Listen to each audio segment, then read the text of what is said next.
নমস্কার বন্ধুরা, আলিয়াস লাভ কিচেনে সবাইকে স্বাগত। আজকে বানাবো একটা অন্যরকম পরোটা।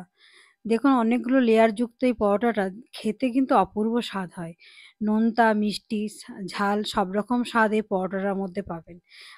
অন্যরকম ৫টা পরোটা খেতে খেতে যখন আর ভালো লাগবে না, তখন এই পরোটাটা একবার বানিয়ে দেখতে পারেন। প্রত্যেকটা পরোটাই কিন্তু এরকম বালিশের মতো ফুলবে। এটার কিন্তু গ্যারান্টি নিতে পারি। কিন্তু কিছু, কিছু নিয়ম আছে, সেটা অবশ্যই ফলো করতে হবে। সেইজন্য ভিডিওটা ১ম থেকে শেষ পর্যন্ত দেখার অনুরোধ রইল। ১ম থেকে শেষ পর্যন্ত দেখুন, দেখবেন অবশ্যই পারবেন। এটা বানানোর জন্য ১ম এ আমি ২ টো টমেটো সেদ্ধ করে নিয়েছি। সেদ্ধ যখন করে নিয়েছি তখন খোসাগুলো অনায়াসেই ছেড়ে যাবে। এই খোসাগুলো ছাড়িয়ে আমি ফেলে দেব। কেন, এই টমেটোর জুসটা আমার কাজে লাগবে, অন্য কিছু কাজে লাগবে না। সেজন্য এই খোসাটা আমি বের করে ফেলে দেব। আমি আমার প্রয়োজন মতো ২ টো নিয়েছি। আপনারা আপনাদের প্রয়োজন মতো কমিয়ে বাড়িয়ে নেবেন। আমি একটা ম্যাশারের সাহায্যে এটা ভালো করে ম্যাশ করে নিচ্ছি। এটা আপনারা হাত দিয়েও করে নিতে পারেন। তবে তারপরেও একটু হাত দিয়ে চেপে দেখে নেবেন যে কোনো রকম শক্ত দলা থেকে যাচ্ছে কিনা। সেগুলো একটু হাত দিয়ে চেপে, চেপে বের করে দেবেন। নইলে কি হবে বলুন তো? পরোটাগুলো বেলার সময় আপনাদের একটু অসুবিধা হবে। সেজন্য একটু হাত দিয়ে ছেঁকে বের করে নেবেন। এখানে আমি ময়দার ব্যবহার করছি, আপনারা চাইলে আটার ব্যবহারও করতে পারেন। এই আমি যে টমেটোর রসটা নিয়েছি, এর মধ্যে দিলাম আমি নুন, আর এর মধ্যে দিয়ে দেবো আমি সাদা তেল। ২ থেকে ৩ চামচ মতো দেবো ময়ামের জন্য। এখানে আর আমি কিছু দেবো না। এখানে যে টমেটোর রসটা আছে, এই রসটা দিয়েই কিন্তু আমি ময়দাটা মাখবো। এখানে কোনো বাইরে থেকে জলের ব্যবহার করব না। তাই এই রসটার মধ্যে যতটা ময়দা আমার লাগবে ঠিক ততটাই আমি দেবো। ওইজন্য আমি ঠিক মেজারিংটা বলতে পারলাম না যে কতটা আপনাদেরকে দেবো। তো মোটামুটি আমি যা নিয়েছিলাম তাতে আমার ১.৫ কাপ মতো ময়দা লেগেছে। মেজারিং যে কাপগুলো হয় সেই কাপে ১.৫ কাপ মতো আমার লেগেছে। এটা ঢেকে আমি রেখে দিলাম। এরপর একটা একটা প্লেটের মধ্যে আমি ৩ টে ডিম নিয়েছি। এই ডিমগুলো ১ম এ ভালো করে একটু ফেটিয়ে নিলাম। এই ডিমগুলো কিন্তু একটা ছড়ানো পাত্রের মধ্যে নেওয়ার চেষ্টা করবেন, এরকম একটা ছড়ানো জায়গার মধ্যে। কারণ এর পরের যে স্টেপটা সেটা কিন্তু এরকম ছড়ানো জায়গারই প্রয়োজন।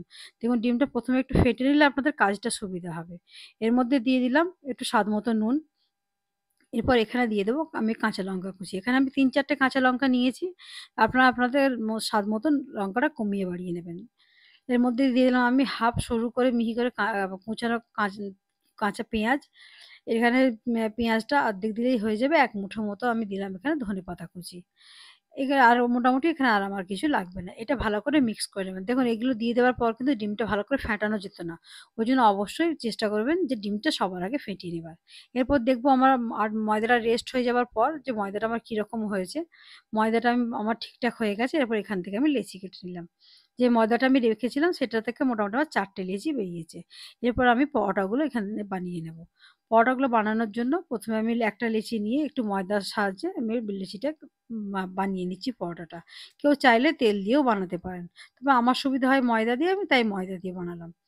দেখুন, ময়দাটা ১ম এ তো ময়দাটার লেচিটা এরকম গোল করে বানিয়ে নেব। এটা আমি ৪ কোণের একটা পরোটা বানাবো। সেজন্য আমি ১ম এ একটা গোল, গোল বানিয়ে নিলাম। এরপর এর উপরে একটু দিয়ে দেবো সাদা তেল। একটু সাদা তেল দিয়ে ভালো করে হাত দিয়ে একটু পুরো রুটিটার মধ্যে আমি স্প্রেড করে নেব, যেভাবে আমরা দিয়ে থাকি আর কি লেয়ারের মধ্যে। এটা হয়তো অনেকেই আপনারা জানেন।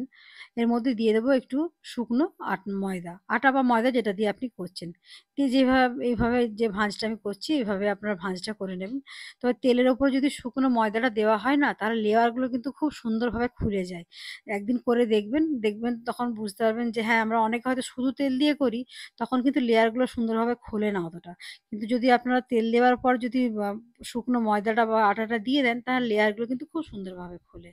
তাহলে আর পরেরটা অন্যটা আরেকটা আপনাদের বেলে আমি দেখিয়ে দিচ্ছি। বন্ধুরা, যদি আমার রান্নাগুলো আপনাদের ভালো লেগে থাকে, অবশ্যই আমার চ্যানেলটা সাবস্ক্রাইব করে আমার চ্যানেলের পাশে থাকার অনুরোধ রইল।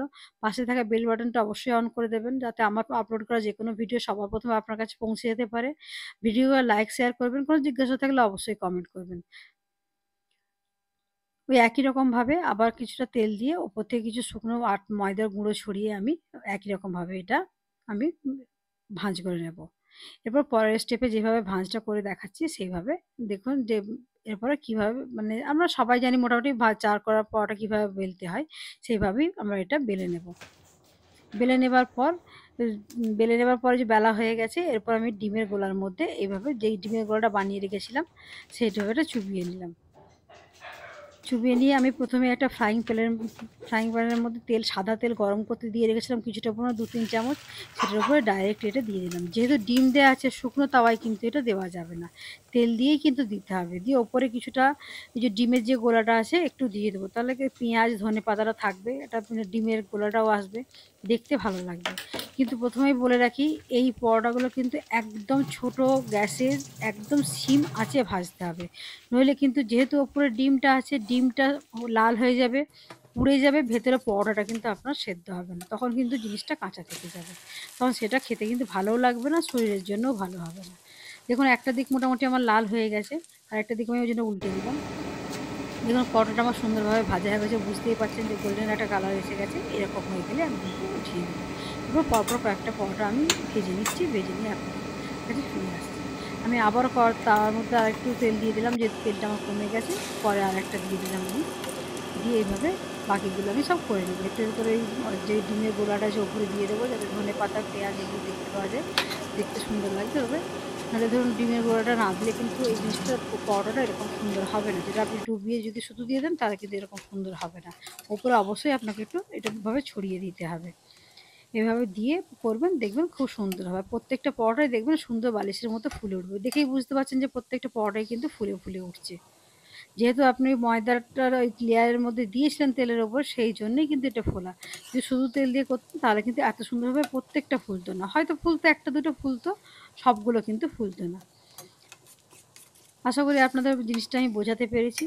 পুরনো বন্ধুরা সঙ্গে থাকার জন্য ধন্যবাদ জানিয়ে, নতুন বন্ধুদের আহ্বান জানিয়ে আজকের রেসিপিটা আমি এখানেই শেষ করছি।